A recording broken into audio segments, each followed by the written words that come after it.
Good evening. We'll get to call the meeting to order. Roll call, please. Mayor Bosmas. Here. Commissioner Baker. Here. Commissioner Collins. Here. Commissioner Gary. Here. Commissioner Miller. Here. Commissioner Talentino. Here. Commissioner Twardy. Here. Okay, we're all here. Please stand and join us in the Pledge of Allegiance.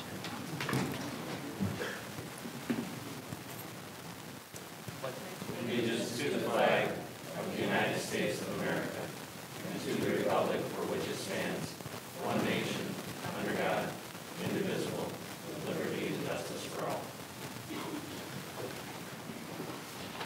Thank you very much. I would ask those with cell phones, if you'd please put them on vibrate or silence them by turning them off. We'd appreciate it.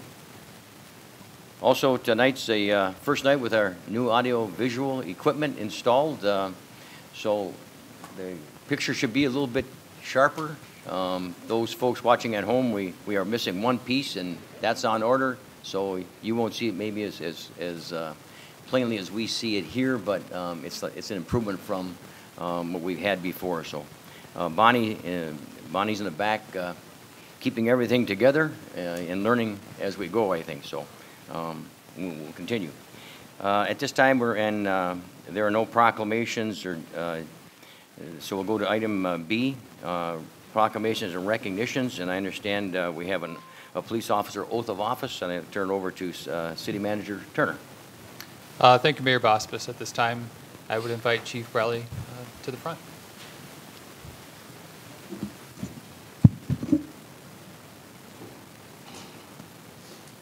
Evening, Chief. Once again, we add a young into the department. These kids are outnumbering the senior guys, pushing us out. Excellent. So we have Jackson Bradley. Jackson was born in Georgia, state of Georgia. And from there, he moved to the northern Mitten, Indiana River, Petoskey area, kind of bounced around until he settled down. Graduate of Kirtland Academy, Police Academy. And he comes to us as a sworn officer. He worked at Tuscarora Township PD. So this evening, we'd like to do the oath of office with Robin, and then we'll do the oath of honor. Step over there so I can have you on camera. I'll have you raise your right hand. I'll read this to you.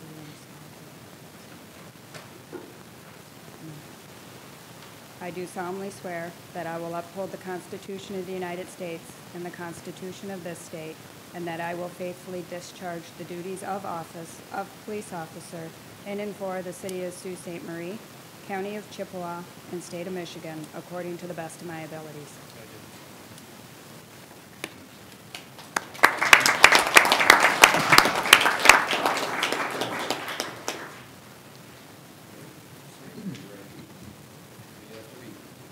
On my honor, I will never betray my badge, my integrity, my character, or the public trust. On my honor, I will never betray my badge, my integrity, my character, or the public trust. I will always have the courage to hold myself and others accountable for our actions. I will always have the courage to hold myself and others accountable for our actions. I will always uphold the Constitution, my community, and the agency I serve. I will always uphold the Constitution, my community, and the agency I serve. Thanks,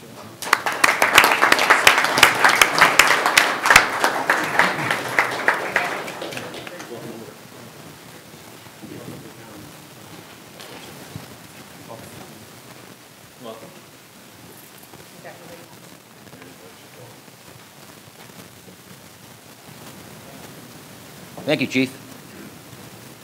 Excellent. Again, thank you all for your service. And we'll continue on with the public comment. This time on scheduled agenda items. If there's anyone in the audience like to speak on an agenda item, if you would like to identify yourself now during that time of the agenda item, we will call on you for your comments. Yes, sir.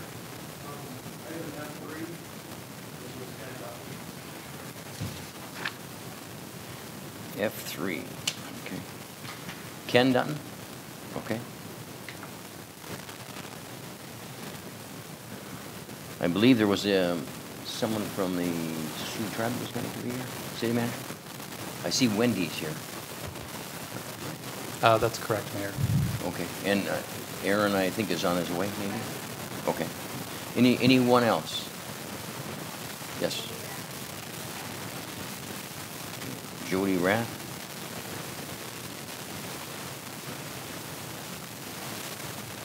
Anyone else? Okay, thank you. The consent agenda, Deputy City Manager Troyer.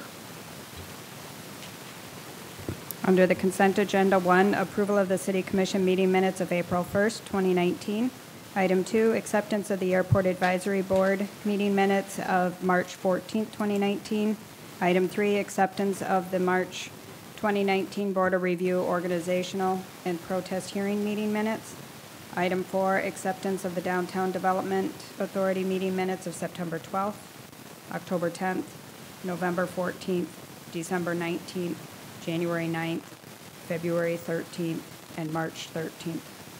Item 5, acceptance of the Economic Development Corporation meeting minutes of March 12th.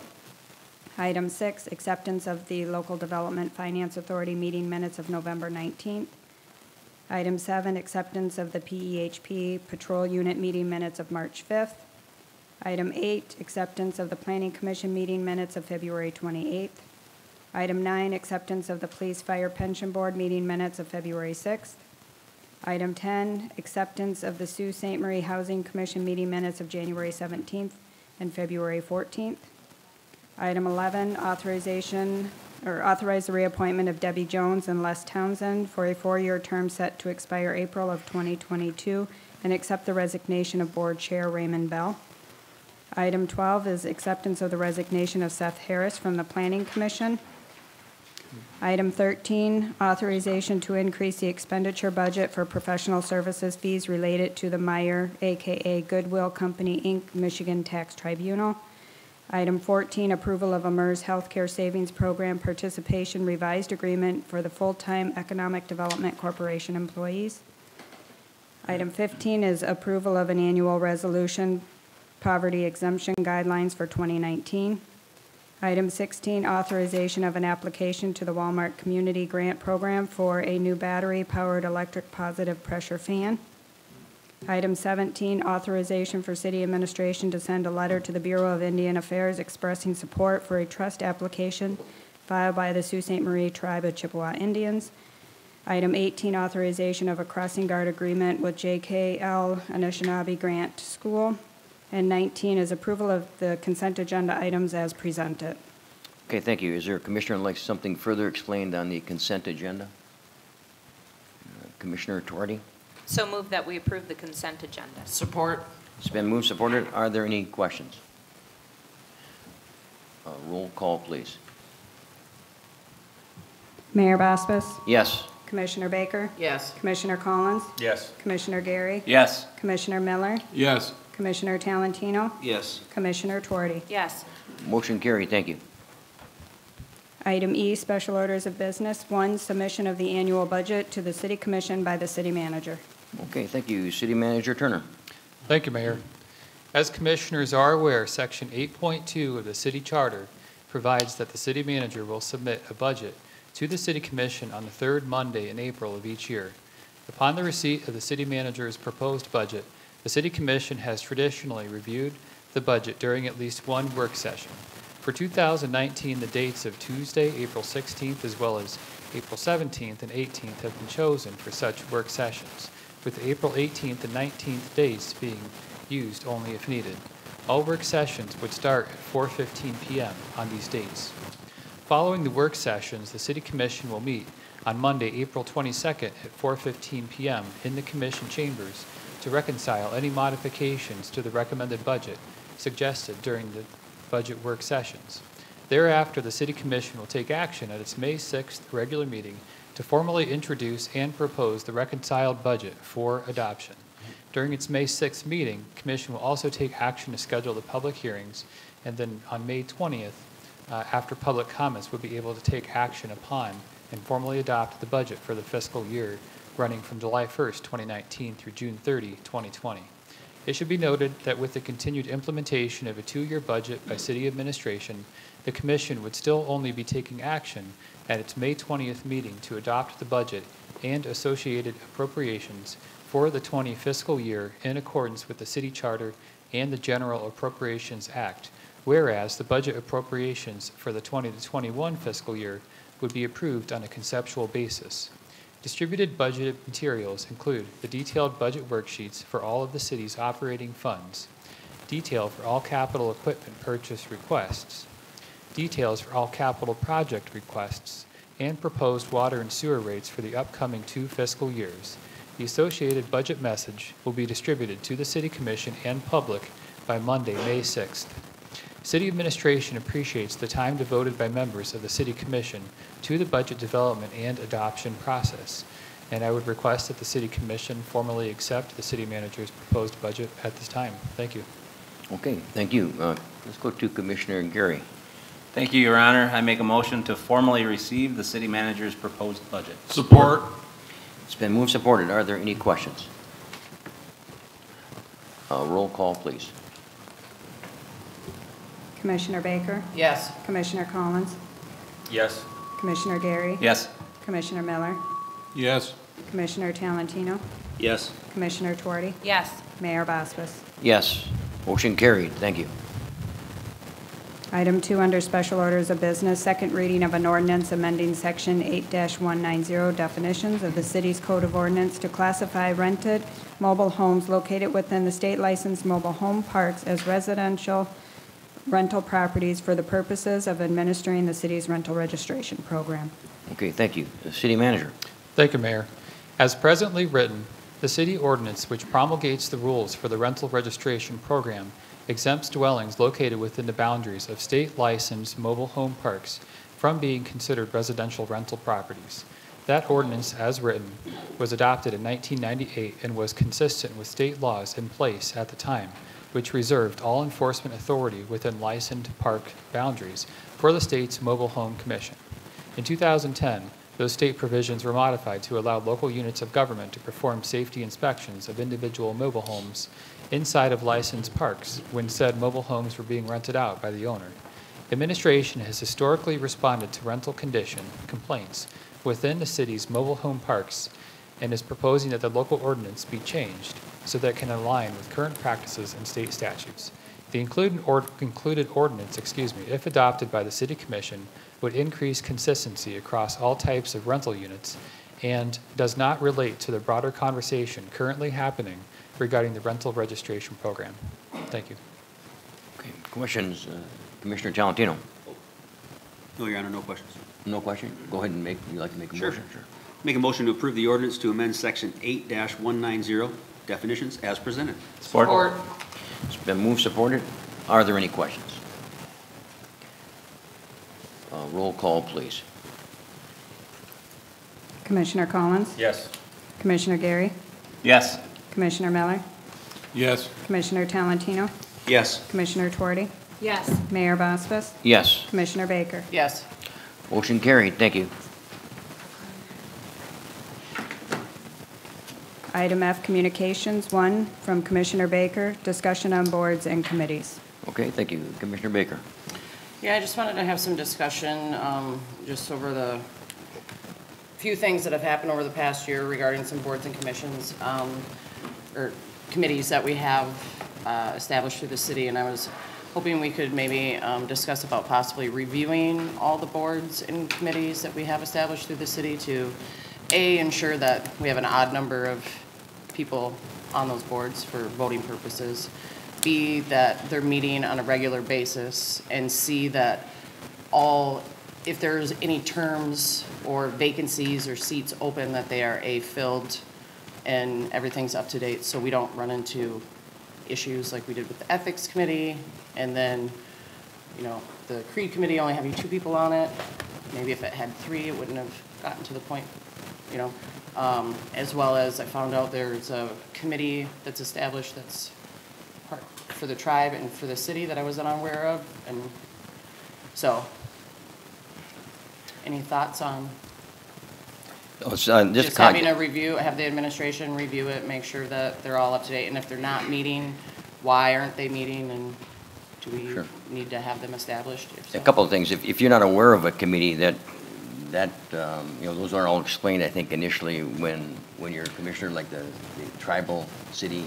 Are you talking about the one that myself, the manager? I'm not sure. I had posed a question to Oliver, and he had mentioned going to this committee, and I had never heard of it, and he could not tell me really when the last time they met. It had been a while, so I can't remember the name of it off the top of my head. Other than that, the oversight on the Creed committee, I think there was only the 2 members, so that we had an impasse at that point. But normally, most committees, they're ad hoc committees that for the commissioner, so that you're there as the non-voting member, but the members that are there, you know, certainly make recommendations for the most part. The commission ends up dealing with almost every item, but a lot of the time we need folks to volunteer to be on boards and commissions, and that, you know, we certainly thank the people that have continued to be there.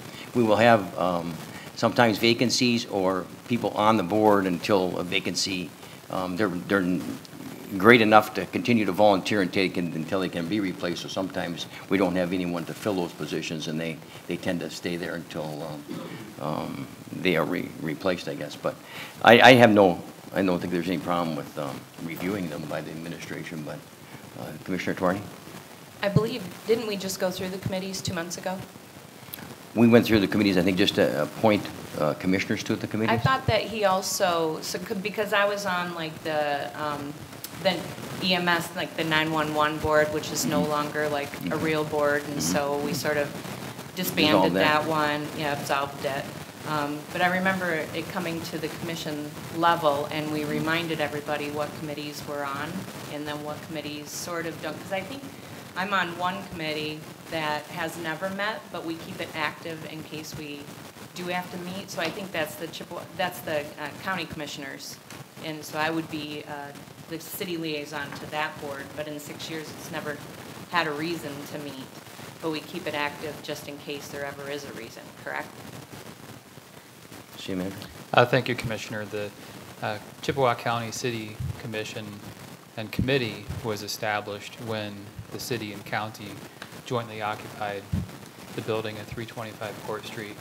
And since the time the city came into this building, you're correct, there hasn't been a need to meet, but the infrastructure has remained intact in case there's ever an opportunity or desire to pull together that group to discuss a matter of mutual interest.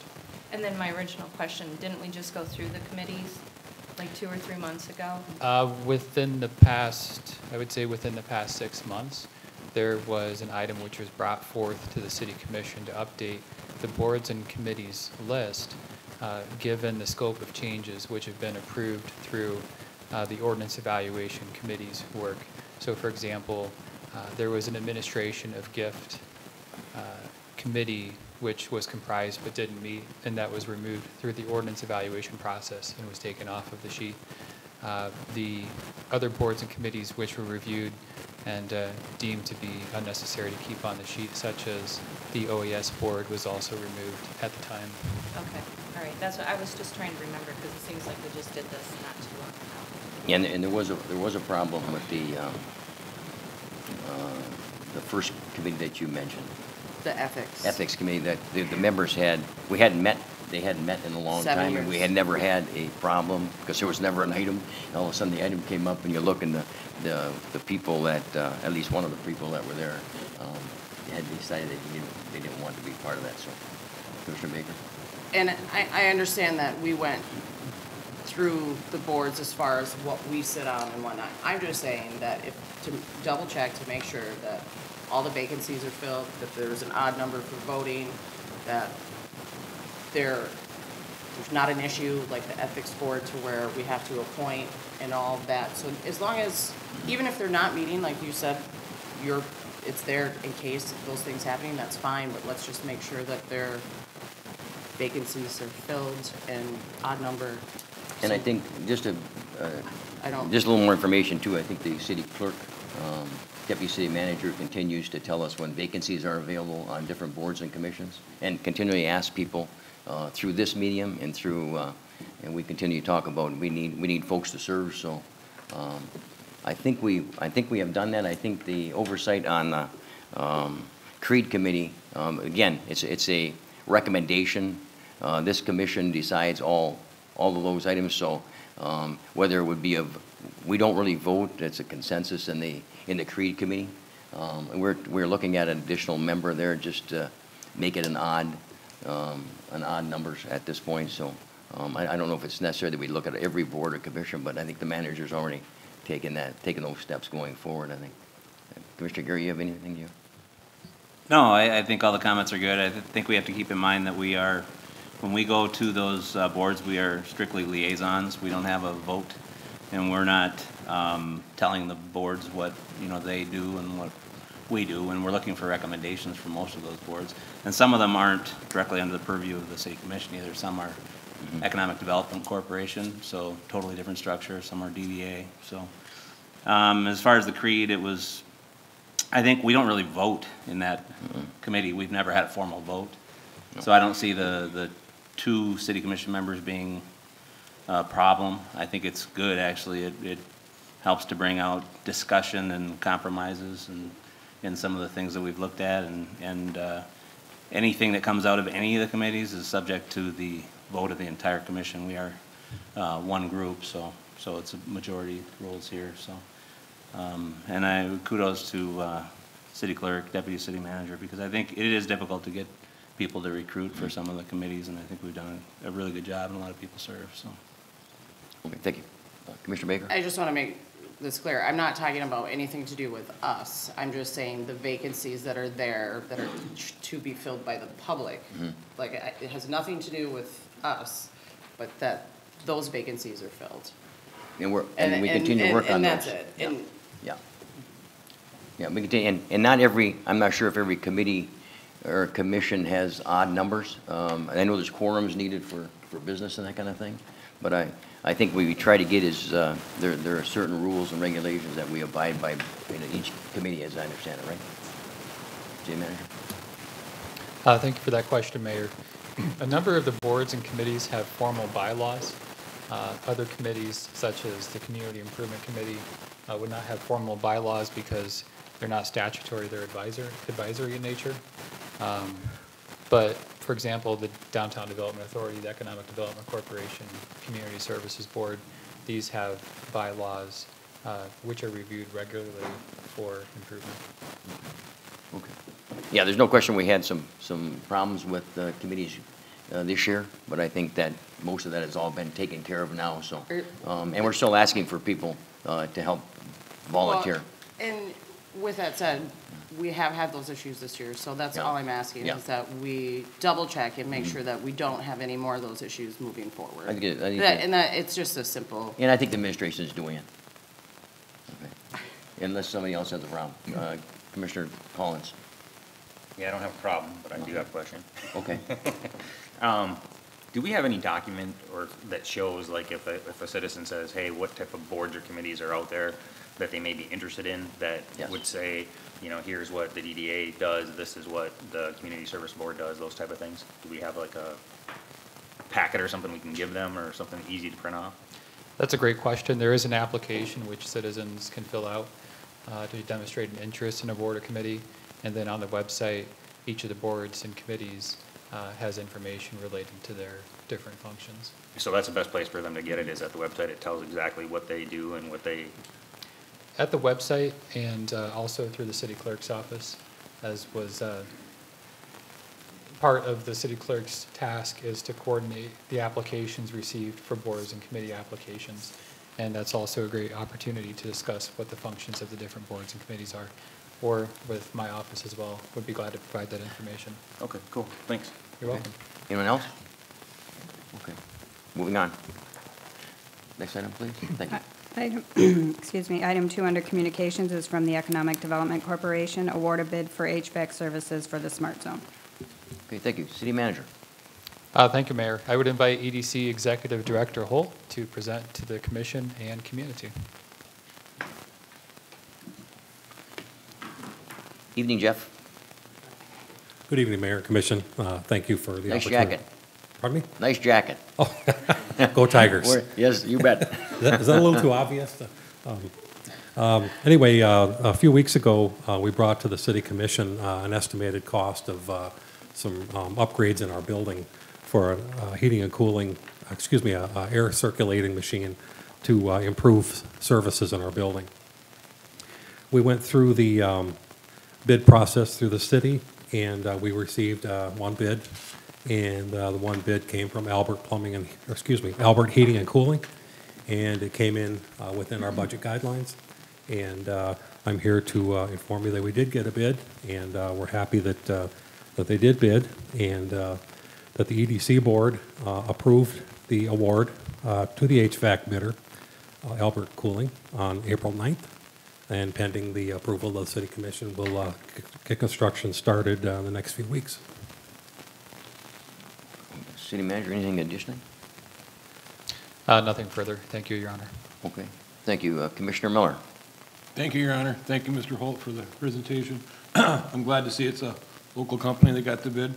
I move to approve the purchase and installation of an HVAC air return system for the Smart Zone from Albert Heating and Cooling in Sault Ste. Marie at a total cost of $19,420. Support. It's been moved, supported. Are there any questions? Roll call, please.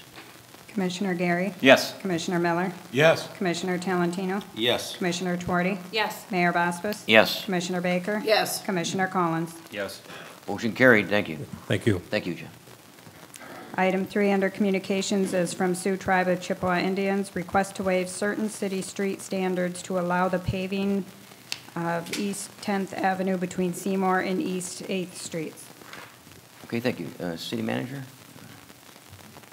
Thank you, Mayor. If it pleases the commission, the city engineer could address this matter at this time. Okay.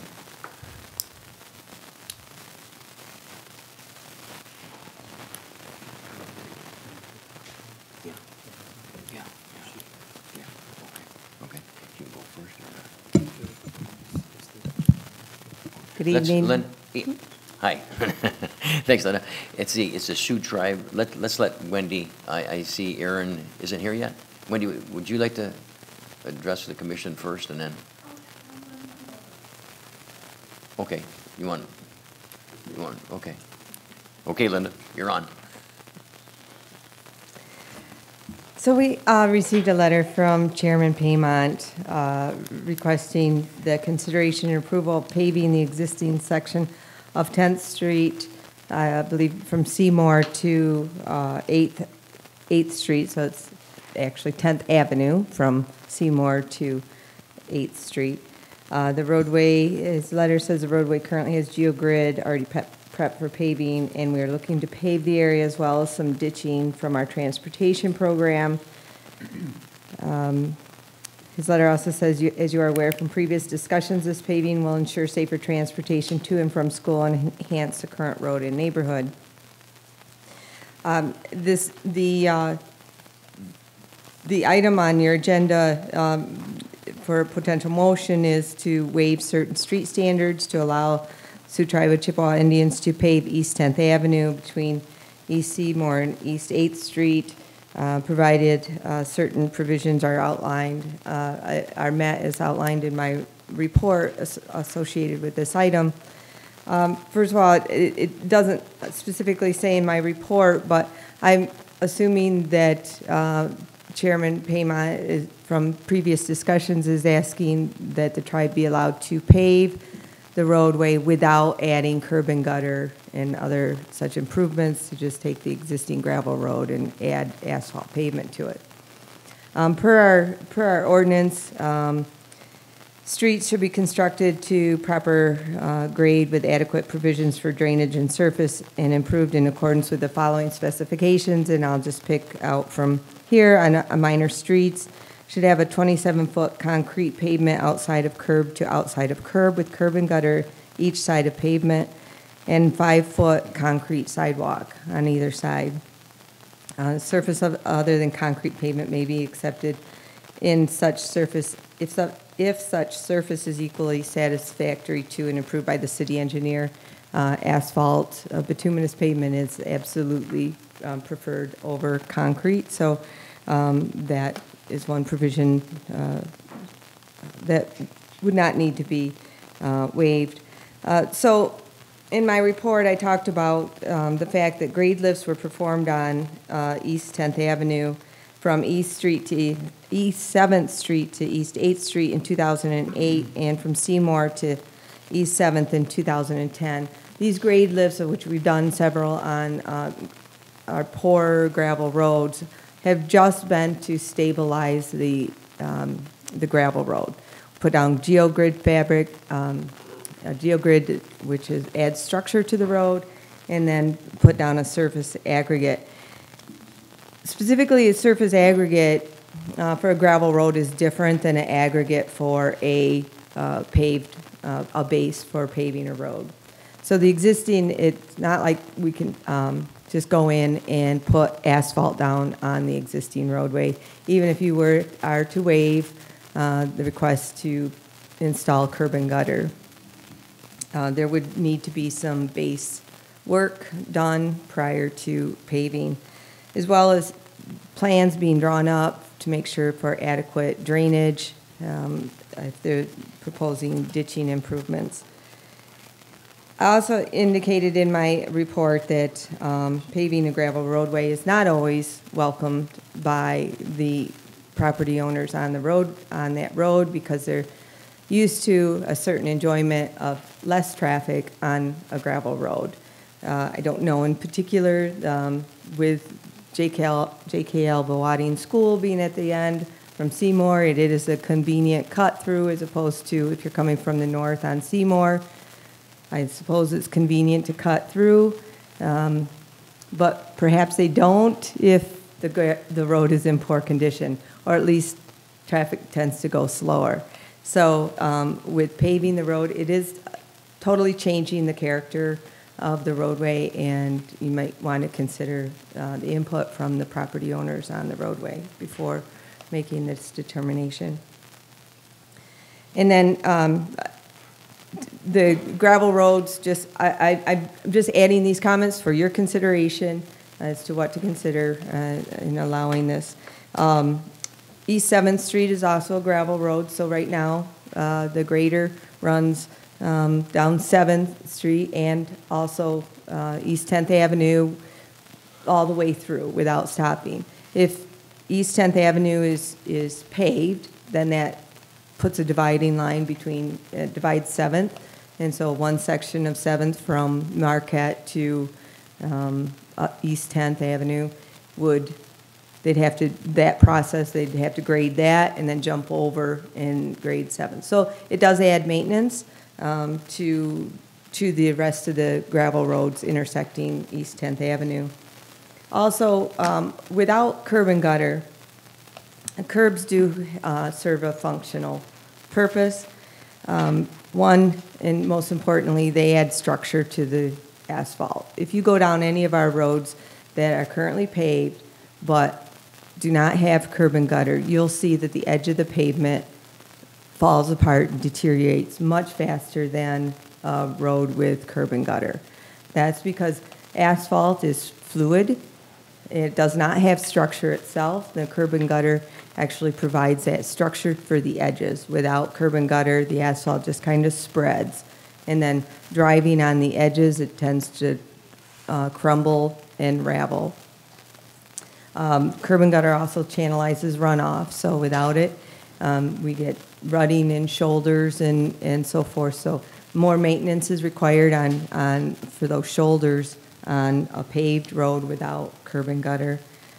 And then finally, in an urban area, curb and gutters does provide a finished look to the roadway. It's really a standard urban amenity to help with the roadway, and channelizes vehicles, especially at low speed. They impact the edge of the road. They're usually, bounced off at low speed. So those are the things that you should, I would recommend you take into consideration in deciding whether or not to waive the application of curb and gutter, and then if so, then approve. And if you so approve, then it should be with engineered plans prepared by the tribe with meeting the requirements for a proper aggregate base at a minimum. Okay. Thank you. Just in the keeping with our transparency requirements, I've asked this before of the city attorney. I'll ask you again.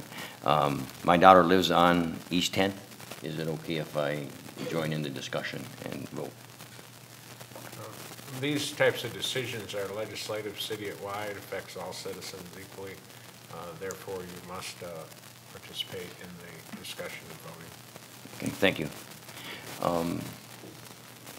We have a couple of folks that wanted to speak first before we ask the city any questions. Let's hear from them first, and then we'll hold our questions. I think Mr. Dutton. Thank you, Linda. Don't go too far, though. Okay.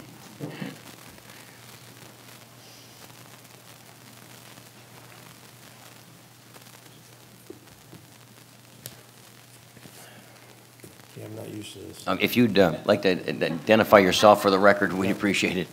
Mayor and Commissioners, my name is Ken Dutton. My wife and I live at 1204 East 10th Avenue. We also have ownership interest in the adjoining 5 lots, approximately 285 running feet along East 10th Avenue. The street the Sioux Tribe is requesting permission to pave from Seymour to 8th Street. I am here today to speak on for myself and several of my neighbors in opposition to this request for several reasons. Paving East 10th Avenue will only increase the amount of traffic on the street far beyond the amount that already exists, mainly from JKL Boadi. Paving East 10th Avenue will also increase the speeds driven on the street, causing a greater risk to the neighborhood residents. The speeds driven currently are sometimes excessive even for a gravel road. Children and adults routinely walk on this road as there are no sidewalks to and from JKL and other areas, and paving it will only increase the danger to them. The yield sign at the corner of East 10th Avenue and East 11th Street is rarely adhered to, and the increased traffic and speed is only going to result in an accident occurring at that intersection. Paving the street will result in increased water runoff onto the surrounding properties, which also already suffer from very poor drainage. East 10th Avenue has always been a gravel road, and as the city engineer explained, it's the geofabric and the geogrid was there just to stop it from being a mud bog, not to be paved on top of. Just placing the paved surface over the gravel road or even an upgraded base will not result in a better road surface, because as we all know, it will fail within a couple of years, and with no money to fix it, and it won't be able to be graded because it won't be a gravel road anymore. So we'll just be left with an asphalt road with a lot of potholes in it, just like the majority of the other roads. Any developer or group of landowners that would want their road improved would be required to bring their road up to the city standards with proper sub-base, curb, gutter, sidewalks, etc. Also, currently there is no city water or sewer on East 10th Avenue. And any developer or resident that would want to do those road improvements would be required to put that water and sewer down East 10th Avenue. My question is, why does the tribe want to do this? Have they presented a proposed plan to the city why they want to do this? I was on the JKL Public School Academy board for several years. I have a little insight on why they want to do this. The tribe plans to continue East 10th Avenue behind JKL Boadi. They're already clearing the wetlands behind the school to the platted East 10th Street, east of the new bus garage, and then turn south and tie back into Marquette Street directly across from the existing East 10th Street that goes into the back of the casino. I have confirmed with some people who are still involved with JKL that this is still the tribe's plan. That loop would also make a nice shortcut to and from the casino via East 10th Street, thus causing a larger increase in traffic and speed on East 10th Avenue. The tribe and JKL could, however, use their existing paved curb and guttered East 8th Street to access East 10th Avenue and the parking lot and leave the section, our section of East 10th Avenue alone. I know there's a lot of East 10th and 8th, and it gets really confusing. I'm trying to keep it straight. No one from the tribe came to the property owners along East 10th Avenue and asked us if we wanted our road paved. Nor were we notified by the city that the tribe had made a request to the city administration. When there's any other time, if we were going to be charged for this, we would have been notified. When we purchased our property 20 years ago, one reason was because it was a quiet neighborhood on a gravel road with limited traffic. Over the years, with the expansion of the school, traffic has steadily increased, but it is tolerable. It is still a great neighborhood with great neighbors. Many of them are here tonight and have the same concerns I have expressed. However, paving this road will make it a major thoroughfare to and from the school and other locations, like Marquette and Seymour Streets are. If we had wanted to live on a busy street like Marquette or Seymour Street, we would have purchased a house on Marquette or Seymour Street.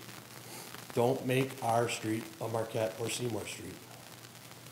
We ask that you please take into consideration the wishes of the property owners, taxpayers, and voters on East 10th Avenue over those of the tribe and JKL Boating, who don't pay taxes. We request that the City Commission deny the tribe's request to pave East 10th Avenue between Seymour Street and East 8th Street, and if at any further action is taken regarding the tribe's request, that property owners shall be given due process through a public hearing. Thank you. Thank you, Mr. Dutton. Jody Rath.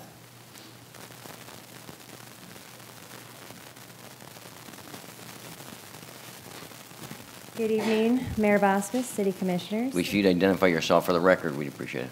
Jody Rath. I too live on East 10th Avenue, 1107, so I'm on the front part of that block. I'm not for or against paving. I came tonight to kind of hear what the tribe's plan ultimately is. One concern is the runoff. We are very low there, and I would like to know what kind of ditching process they are going to do, because I right now don't have a ditch. The other thing is, like Ken touched on, that road is very busy. For a dirt road, it acts like it's paved. People use that road to get to Bowating, which, hey, I probably would too if I was living on that road. You don't want to deal with a four-way stop at Marquette and Seymour during high traffic times of school. I get it. Buses go down that road, you can't stop it, I've tried. You can't stop the buses. So do I think a paved road would be wonderful? Absolutely. But I want to hear the tribe's plan as far as how they're going to do it. We're not paying for it. That's great, because normally if the road was paved, curb, gutter, sewer, the citizens would be paying for it. So it's a free road. I just want to know how they're going to do it and how they're going to hold it up. That's all. Okay, thank you. Thank you. Thank you. Let's go back. See, I think that was the people, was there any, oh, I'm sorry. You must come in a little bit later, but if you'd like to speak, Rich, if you want to come up to, come on. We have a couple of folks that came in a little bit later, I guess. Tim came in, okay. Richard, if you'd identify yourself for the record, we'd appreciate it. I can hear you. If you'd identify yourself. Oh, Richard Campbell. Thank you. I live on 7th Street, and I think that we all like a free thing, but I found out over my years, nothing's free, so that scares me. So what happens in 5 years from now when that road goes to hell, who's going to pay for it?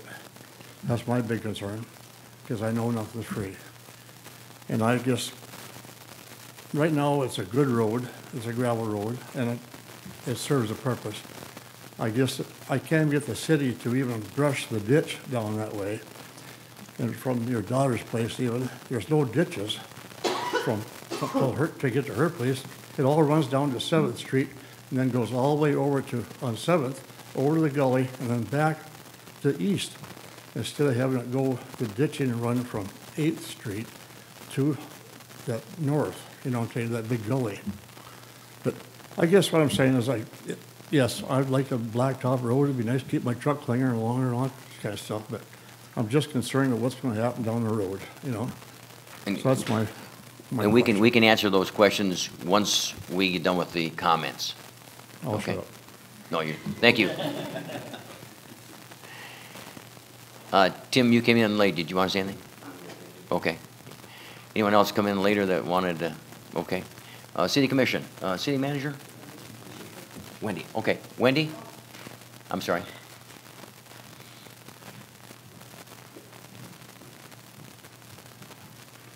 If you'd like to identify yourself, we'd appreciate it. Yes. Wendy Hoffman. I'm with the Sioux Tribe Transportation Planner. And so I guess first off, I'd just like to clarify a few items that were presented.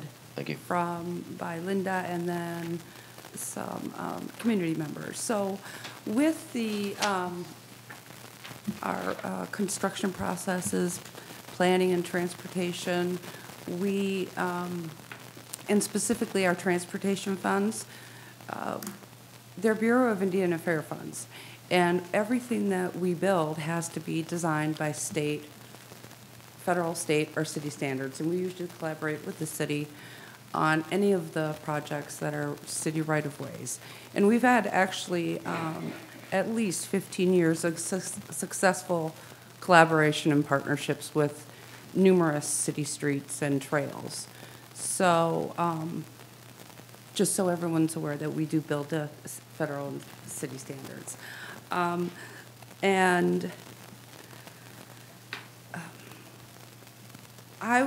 believe that, or I had thought that this was going for next year, that there was a plan for this to be presented to the city to get community input from the community members that live on that city or on that street, and then we would do a standard, preliminary design, and then go forward with a construction for next year. Okay. So I think we need a little bit more clarification on the communications and exactly what the expectations are. I understand that you can't, I agree with Linda, we can't just go in and put asphalt down on a gravel road. That's not going to be feasible, especially if there's issues with the drainage and if residents have a concern that the drainage is going to go all back into their yards, maybe impact even their homes. So I also wanted to mention that I understand that it's a residential street. The speed limit is lower, but we have done improvements to 15th Street. We did a cooperative agreement, I believe, 5 years ago with the city. So 15th, and that's directly behind the casino, and it connects from 10th to Seymour. That's had a grade lift. It was built to standard, and it's ready for pavement. It's ready to have pavement put on. We did that to address a couple of the issues of the residents and their access because the roads are closed off down there in the spring. So, that was built to the standard, so now it's ready for asphalt. But what it also does is it will pull away from a lot of the congestion that we have over on Marquette Street. So Marquette, we've had several studies done. We had a federal or Farm Bureau administration. We've had 3 U.S. RAP analysis safety studies done at the site and for the school, and they've all highlighted the traffic and the congestion right there at the corner of 8th and Marquette. So the easiest and most feasible way to deal with it is try to, promote walking, biking, the use of the buses, and as much as we can, and then also dispersing the traffic. So that's where we're working towards. I don't think that paving 10th is the be-all, end-all, but I think it will help. I think even 15th Street, when it gets paved, that's going to help, because a lot of the traffic that goes down Marquette Street in the morning, it's not just the parents dropping off or staff members there at the school. It's also people that work down on, at the, tribal administration office on Shunk Road or the casino. So when there's different access points there, I think that's going to alleviate a lot of the problems that we have right in that area. And I think that was it. And also, well, a road usually lasts 15 to 20 years. So I know that we have issues in the eastern UP, in the UP of Michigan, with the cracking and the freeze and the thaw. But usually the standard is 15, 20 years for that investment. And that's a huge investment with the underground utilities. We certainly know that drainage is a real problem in that area because the land is low and the road is high, so that the ditching has to be able to work. And I know the ditches aren't available, they're there, but they're really not there in many areas. So that ditching is so important to get rid of the water that comes off the roadway, or just rains, or just snow load, type of thing, so. And I think that something that would be a priority for my department is collaborating with the city with a stormwater management plan. It seems that we get a brunt of the stormwater runoff where our location is on Shunk Road. We get the runoff from the Minneapolis Hill, 3 Mile. Everything saturates our soils, and then when we're applying for permits for new development, redevelopment, sometimes that causes challenges.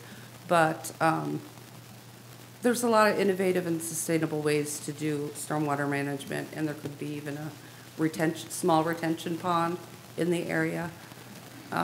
Could you speak to the road that Mr. Dutton spoke about behind JK Elbow One, going to the east and then going south 10th Street or something like that? Is that still something that the tribe is considering, or is that?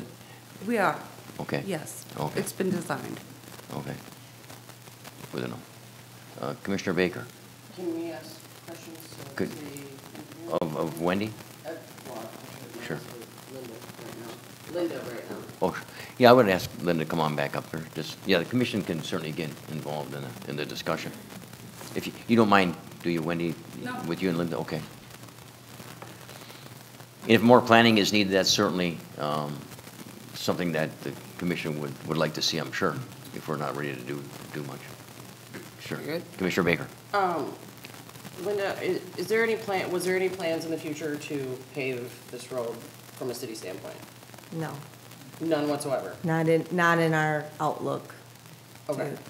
With this proposition from the tribe, is there a way to, collaboratively work to say, is there a way that we can help with gutters and drainage and, team up on it and move it up?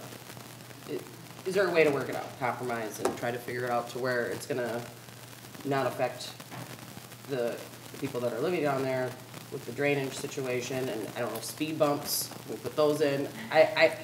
Whatever we can do to make it work, kind of a thing, is that? Yeah, there needs to be a plan, and Wendy has to be integral to the plan, but this request came through the chairman. So normally, Wendy and I, collaborate on projects. She has a transportation improvement plan for the tribe, and before she submits that, she has all of her planned streets. We talk about what we have planned. She talks about what she has planned, and we try to get together. This was not on either one of our collective radars to do any kind of improvement. And an improvement such as this does need to be planned very carefully because, like we said, the drainage in that area is horrendous. And changing a gravel road to a paved road is quite a change for the property owners. It is it's a complete change of how that road looks and functions and feels. And so it should be considered with the property owners as well. Thank you. Commissioner Twardy. Thank you. I think probably more for the commission. You've answered all the questions. Thank you, Wendy, for coming, and really thank you to the residents for coming and speaking up, because I wasn't really quite sure how I felt about this until you hear from the taxpayers and you hear from the property owners. And I do agree that you're going to have public meetings. You're going to have to allow public input if they really want to have this happen, because if they are going to have to put in sewer systems, you know, you're talking about huge expense to the property owners.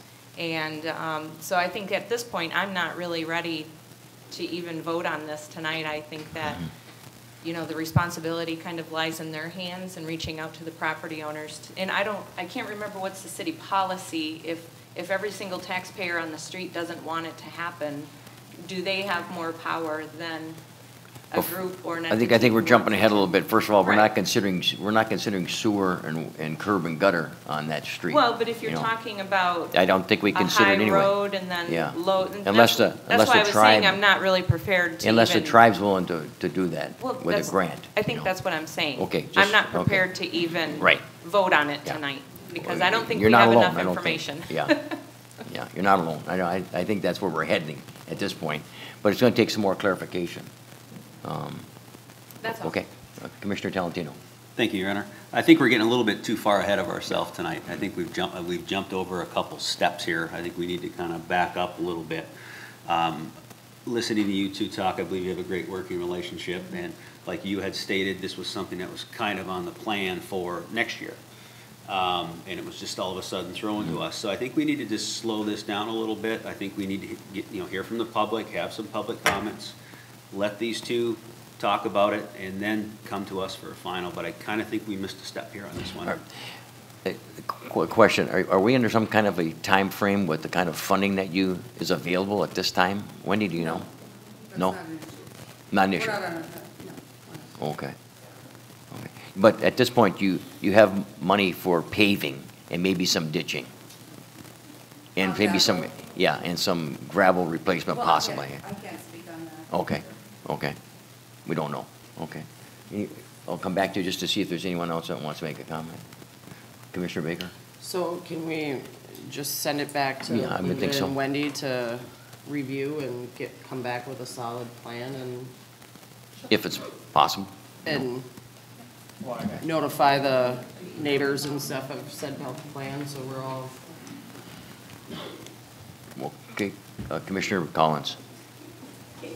So I agree with sending it back and having you guys work out a plan as far as what it's going to entail. But just my opinion on it is that whatever you come up with has to be to our basically engineering standards that we have with inside the city.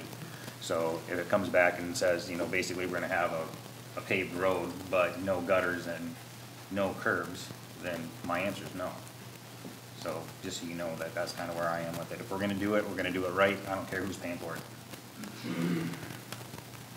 Okay. But I like the idea you're making. You certainly jumped the gun, but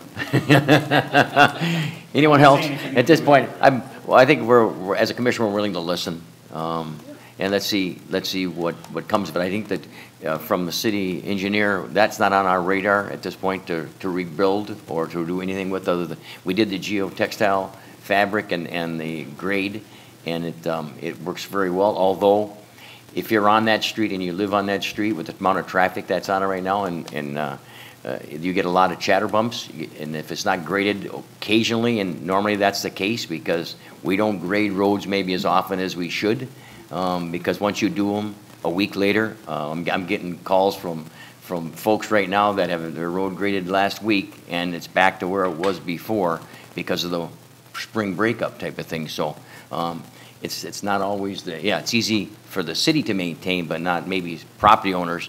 As the grader goes over it, pushes the gravel to the side, all of a sudden the water has nowhere to go, so it lays in the middle of the road. Only gets worse with more traffic. So it's not an easy question. A blacktop road, the water's maybe going away into a ditch area, but the ditches have to be sufficient. So I mean, it's I'll leave it up in your hands. But I think we'd like to have more information. I think I'm hearing from the commission, so we want to have a motion maybe to send it, Commissioner Miller. Well, I just have a comment. I think we're a little ahead of ourselves today, but it almost seems like you got blindsided. I don't think, did you realize that this was going to happen this quickly, Wendy? Did you realize this letter was sent? Because you said you were under the understanding that something was going to happen maybe next year or some more discussion, and I think maybe you got blindsided a little bit. Well, I'm not sure. I wouldn't characterize it as that, but, you know, I do want to share that even though sometimes there's misgivings initially with some residents on a gravel road, or even, you know, the concern about costs. After there's all that reconstruction and you have your sidewalks, you have your paths, you have your lighting, a lot of people are really happy with it. They don't see a huge increase. There's not always a huge increase in the traffic. So, and I think that looking to the future, just, I guess, keep your thoughts open that with the other improvements that are being done down in that area with 15th, you know, if we can disperse the traffic, like I mentioned earlier, I think that's where we're all going to benefit, and the residents will benefit, it'll benefit them. And 15th is an excellent road, gravel road, ready to be blacktop, right? Yeah, it is. Be nice. Commissioner Collins. So I like everything you just said, and I actually live on a gravel road, and the reason I live on a gravel road is for the exact same reasons that the residents stated they live on a gravel road.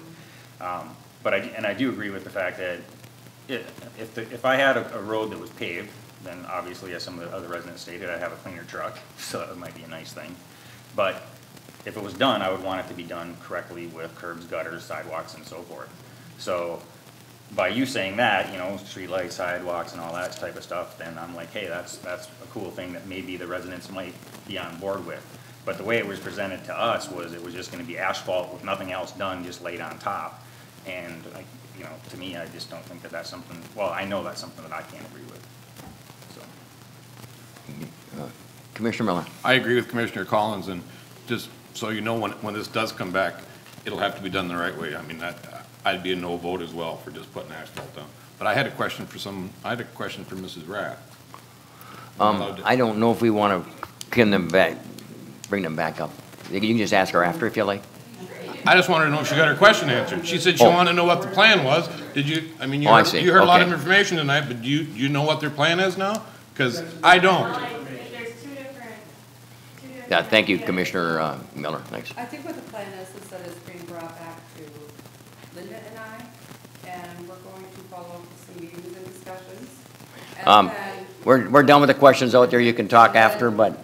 This is my understanding. Yeah. Yeah. Nothing at this point is moving forward, and if there is going to be something moving forward, we would go with standard where there's public input and public review of any plans. Sure, Commissioner, I'm sorry, Commissioner Twardy. Thank you. I guess that's what I was going to say.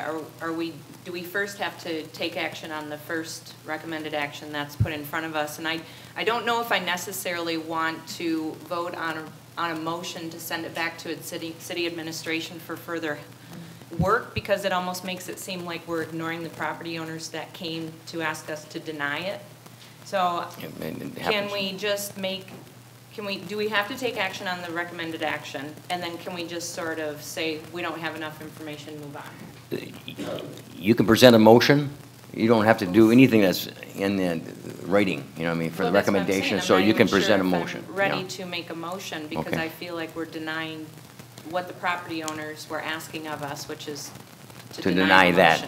Okay, and I think at this point, I don't know, I don't have enough information. If they can continue to, they can go back and do, provide the curb and gutter information, and I don't think this is going to be anywhere near the near future type of thing. I think Wendy was talking about a year from now type of thing.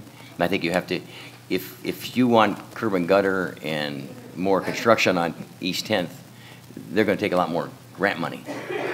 And it would be, we'd have to get it designed. We'd have to do probably a couple soil borings.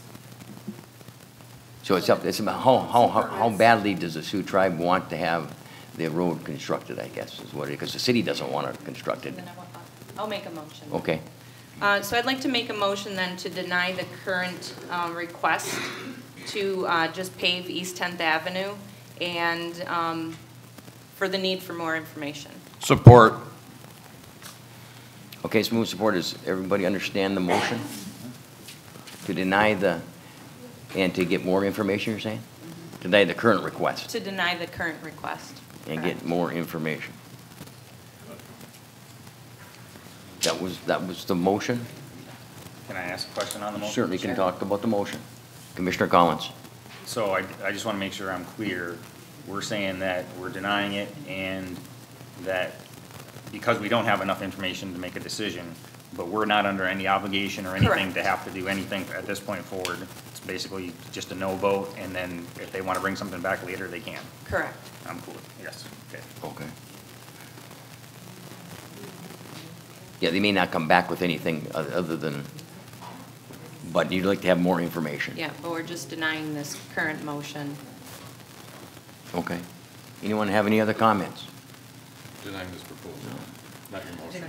Right. This proposal. I would just maybe like to thank the Sioux Tribe at least for the offer to pave the road. I think that's a generous offer. That is not, it is not certainly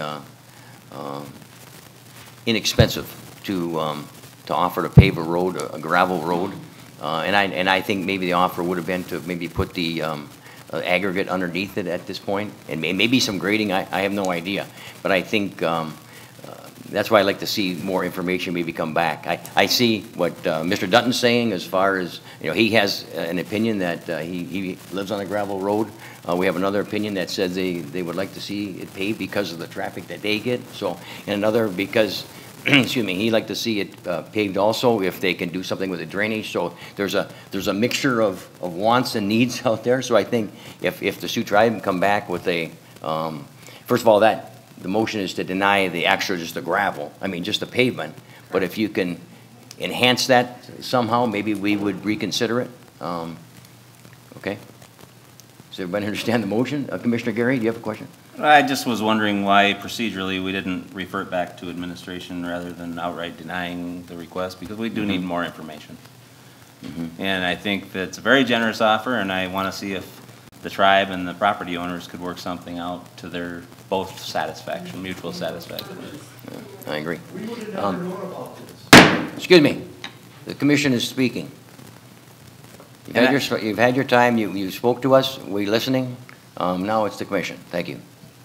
And so for Mr. Dunton's, I'm not recommending that we approve it. I'm recommending that we'd refer it back so that we can have the proper public forum, so that you can find out more information, so that you can have input, so the tribe can talk about what their plans are, and you know, and we have other roads in the city that have ditching, and I know we're proposing one on 8th by the Ball Diamonds with ditches and with no curb and gutter. So it's not an impossibility to engineer a good road. So whether anything will come out of it, I don't know, but I think that the tribe and the residents deserve that discussion, rather than just flat out denying it.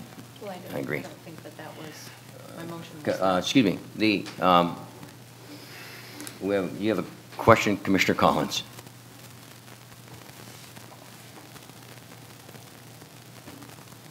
So if I just want to make sure that I'm following you. So by sending it back to administration though, then that basically puts it basically on us to kind of work with something that we don't even know what they're proposing yet. So simply by us saying no at this point in time, if they come back with a proposal that says, hey, this is what we want to do and this is how we want to do it, at that point, administration would get involved, and then that's when the public would then be involved, which is basically what Commissioner Gary is saying.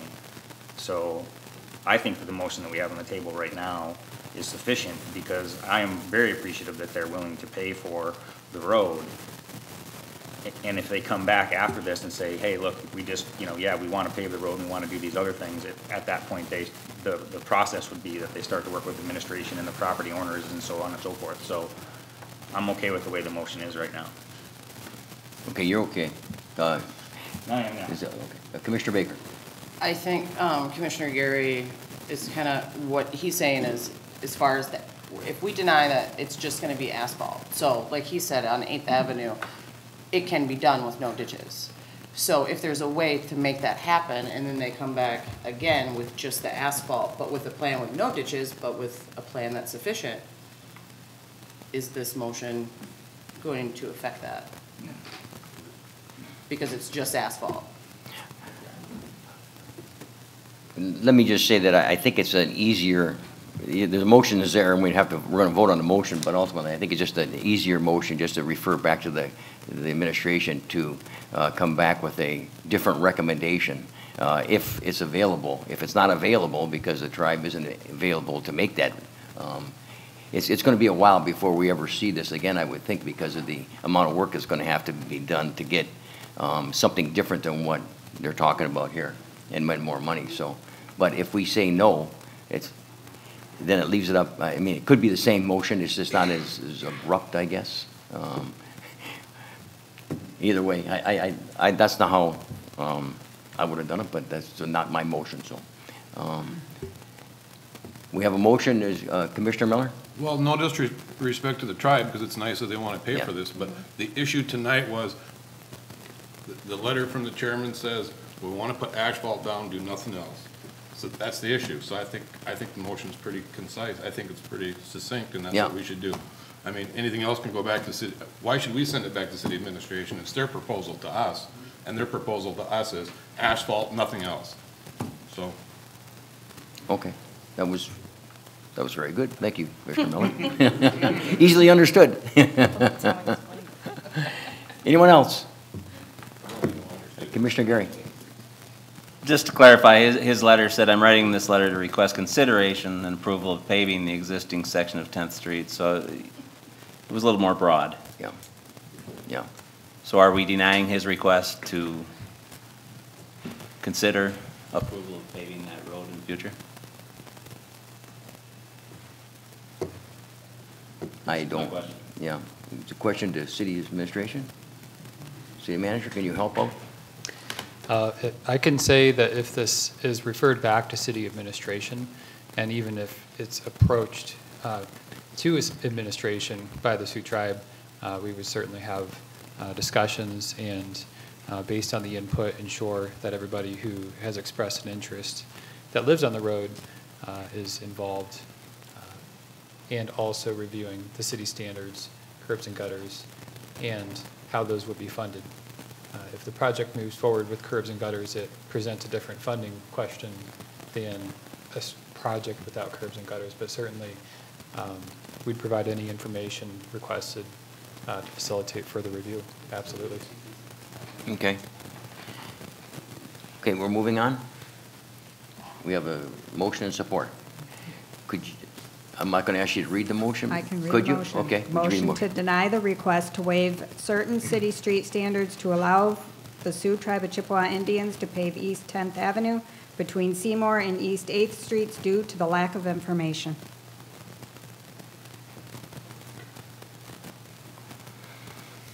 Okay. That's the motion. And that was supported. Roll call, please. Commissioner Miller, Yes. Commissioner Talentino, Yes. Commissioner Twardy, Yes. Mayor Boswis, No. Commissioner Baker, No. Commissioner Collins, Yes. Commissioner Gary. No. 4-3 passed. Okay. Moving on. Item 4 under communications is from David Bolson. Offer to purchase city-owned parcel 051-167-402-00 for $4,000. Okay, thank you. City manager. Thank you, Mayor. Turn over to Community Development Director Freeman. Okay. Good evening, Mayor and Commissioners. Evening, Kelly. Some time ago, Dave Bolson approached city administration regarding his interest in a 2.65 acre parcel located on the west side of West 18th, which you can see in the aerial. Thank you. Just for locational purposes, the street that you see at the very top of the image is West 4th Avenue, and you can see L&M Mobile Home Park at the bottom. Mr. Bolson is the owner of the dwelling immediately north and is therefore an adjacent owner. You can see his residence here. As this is a conforming parcel, the city's land sale policy dictates that it be offered for public bid.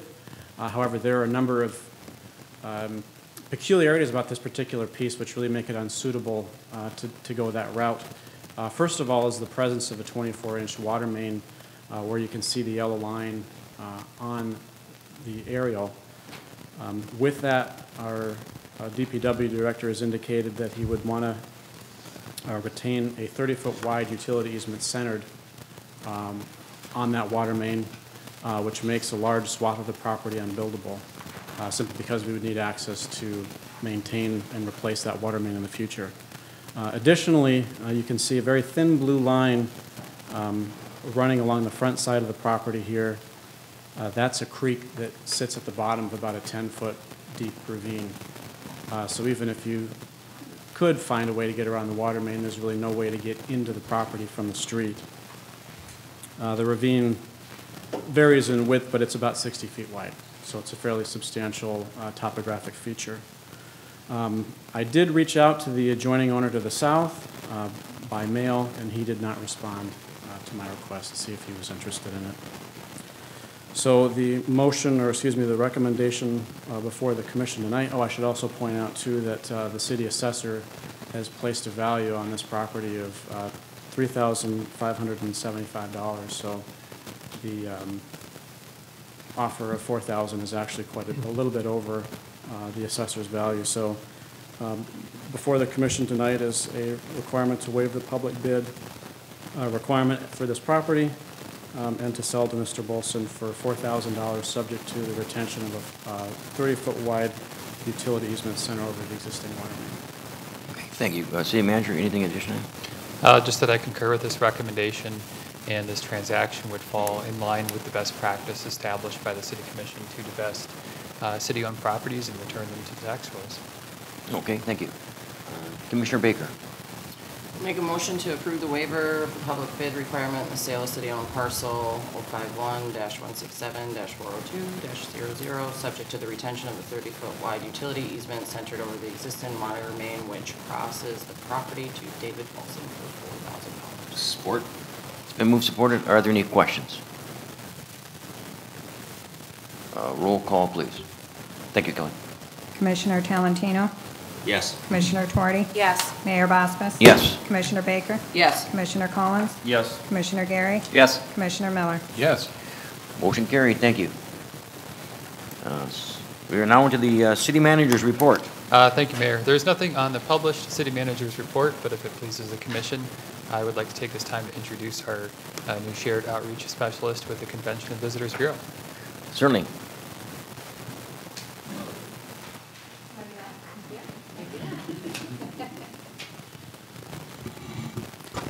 And if I could also please have Linda Hoth with Convention and Visitors Bureau join us.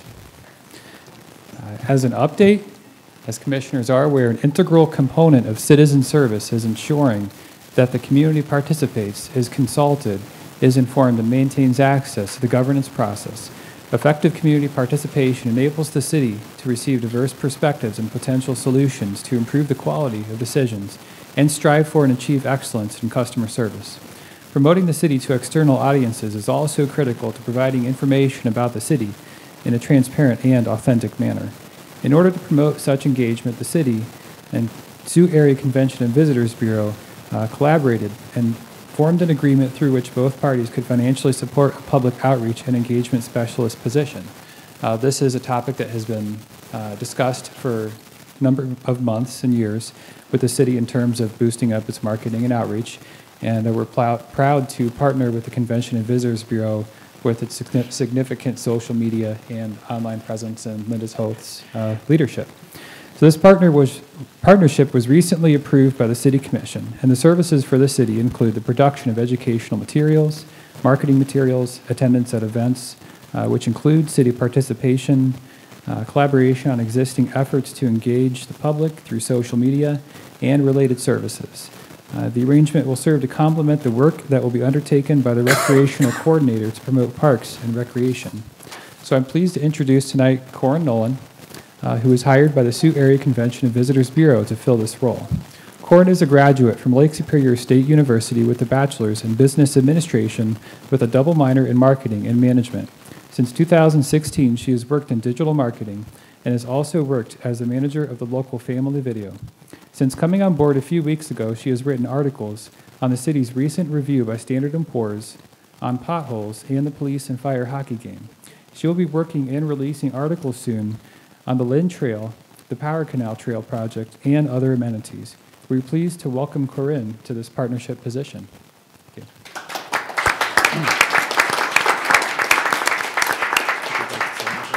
Would you like to say a few words, Corinne? Or Linda? Linda would like to say a few words, and then we'll let Corinne. And so far, I have to say, it's been working out really, really well, because the Lynn Trail, not only does the city need the information, but we need the information. So this is working out really well for us. I mean, so it's going to be half and half taking care of everything, and she's already done blogs for us that are not here, that we're putting out there with Pure Michigan and stuff. So, I mean, it's exciting to see how we can work together, and it has been a joy having Corinne in the office, because she's full of joy and happiness, and I really like having her in the office, and it's nice, positive environment. So welcome. Okay. Okay, welcome aboard, Corinne. Thank you. This position is very exciting. My goal is to increase communication with the community within the city and the CVB, and hopefully increase our tourism industry and get people in here so they can see what a wonderful place we live. I think that it's underestimated and it's full of potential, and we really have the opportunity to really, I don't know, show the world what the Sioux is. It's exciting. Thank you. Thank you. Good luck. Great. That concludes the city manager's report? A very brief city manager's report. Okay. Thank you, Mayor. Great. On item H, status report. City manager. Thank you, Mayor. The first item under status reports is an update regarding the upcoming joint meeting of the City Commission and Police and Fire Pension Board. Just a reminder that this meeting will occur this Wednesday, April 17th at 8 a.m. It's open to the public, as is the case with all Police and Fire Pension Board City Commission meetings.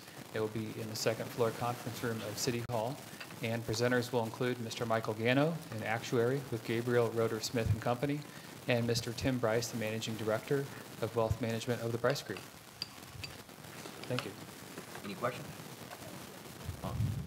Commissioner Twardy. Thank you. Just as the commission liaison onto that board last year, I thought it was a great set of educational experience for the entire commission to understand where the pension is and how we get to the actuarial valuations and how well that board works.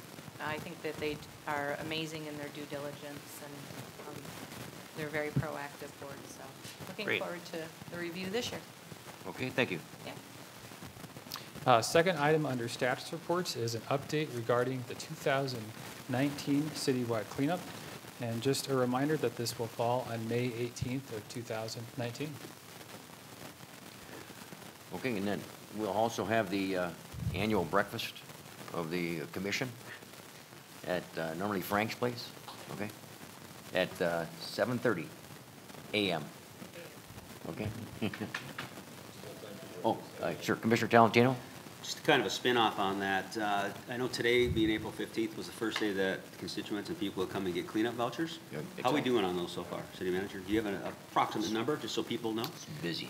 I know that when I came into work this morning, there was a line of 8 people walking in as opening time occurred, but I would defer to the city clerk office and deputy manager, who likely has the most recent count, or approximate. So as the commission knows, we had 925 vouchers to give out.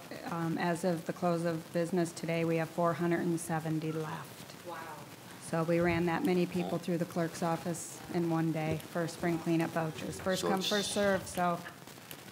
And I know some folks that didn't get it last year because we did run out, so it may be something to the commission to look at, maybe upping the cost, because I think not everybody has the 500 pounds, and then we don't have enough, there's room in the voucher area maybe for additional, but maybe we ought to look at maybe upping it a bit, but something to discuss during the budget time. Okay. Thanks, Commissioner Talentino. Third item under status reports is an update regarding the downtown form-based code development. Just to note that after providing comments on the first draft of the downtown form-based code, Administration is continuing to work and has received a second draft of the code from McKenna and Associates. Administration is currently working its way through the document to ensure that the changes and modifications are made in consistency with the items identified during the public input process and the first review. It's anticipated that this stage will be completed on or before May 15th, and once the completed draft is ready, it will be distributed to the community through a multifaceted approach to maximize public input. It's also expected to be advertised via the city's Facebook page and through regular communications on local media outlets and presentations to groups such as the Downtown Development Authority. In addition, the draft will be shared with those organizations and institutions with which the city partners and partnered with on the new master plan when that was approved. And finally, it will move through the adoption process through the Planning Commission and City Commission, being ordinance-based, form-based code zoning. Thank you. Excellent. Any questions? No. Next item. And the final item under status reports is an invitation to the National Register Historic District Public Information Meeting. On this matter, Downtown Development Authority Director Justin Nepper will present. Okay. Thank you. Evening, Justin. Good evening, Mayor and Commission.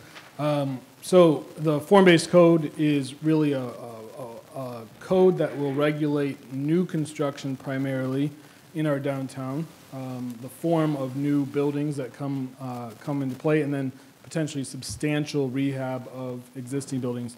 The historic district really fits hand in glove with that in that it helps us incentivize our historic districts, our historic properties in our district with a tool that will give them the opportunity to receive tax credits if they restore their buildings in a historic fashion. And one of the people, for those of you who've probably been reading the news today, one of the very sad things that happened over in Paris, the Notre Dame lit on fire today. And so it kind of, as a lover of our historic buildings and Downtown Development Authority's main goal of, one of our main goals of really celebrating our historic district, it kind of reminded me, we don't know how long things last, and it's important for us to celebrate what we have and make sure that we are really doing our best to maintain them and give our property owners the tools to do so. So April 23rd is the Historic District Public Information Session that will be handled by Bill Rutter of BB&E. He's our consultant that we hired through a grant the commission approved, I think, about a year and a half ago. We received a $50,000 grant through the State Historic Preservation Office. So he'll be here to talk about his findings. He has about, I think, 150 buildings with about a page each of their histories. And each of those buildings that are considered eligible for historic district nomination in our district will be eligible for up to 20% federal tax credits if people so choose to apply for them. And I actually am going to show you guys one other thing we're working on, which I'm really excited about. This is the area of our historic district, but I figured while I was up here I'd show you. We are working on a map that has been underway for all of our downtown wayfinding areas. This is our downtown district, over 50 stores, tons of businesses and shops.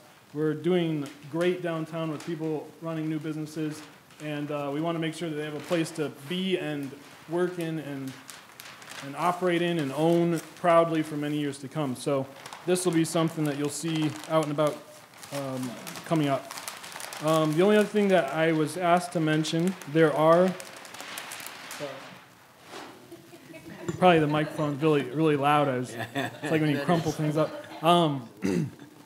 There are some things that affect the downtown and the city a little bit in our historic district if it is nominated and accepted.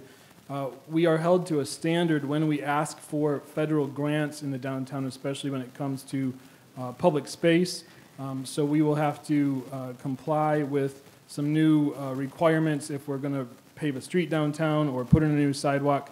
There will be design standards that are in line with our historic nature. So 20 years from now, if we decide we want to redo the streetscape of Ashman Street, we would have to comply with we'd have to run it by the State Historic Preservation Office, very similar to what happens here at City Hall. So the positive of that, from my angle, even though I was the culprit at one point, is that we have teal street lights that were very, a fun color in the 90s, but maybe not classic or things like that. So you might see, 15, 20 years from now, we might go back to more of a gaslight feel, something a little bit more timeless. We might not be able to be as crazy with things like bump outs, and some of those things are not, if they're not historically appropriate in terms of our original streetscape, going back to the early 1900s, we would have to look at some of those things. So there is a little bit of layering when you're asking for federal funds, since it's a national, a federal historic district. But if you read on their website and talk to the folks there, there are no strings attached unless you want federal money, and then it triggers some review. So hope anybody that's interested come on April 23rd. We'll be here at 6 p.m. in the City Commission chambers, and then the National Park Service will be reviewing the district application in May for final approval. Any questions? Okay, thank you. City Manager? And that concludes the status report section of the agenda. Thank you, Mayor and Commission. Okay, thank you.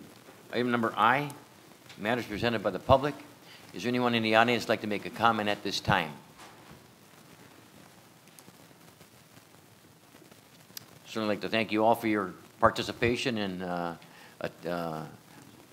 being very good at watching what we do for the most part. You're very quiet, and we appreciate that, and very attentive.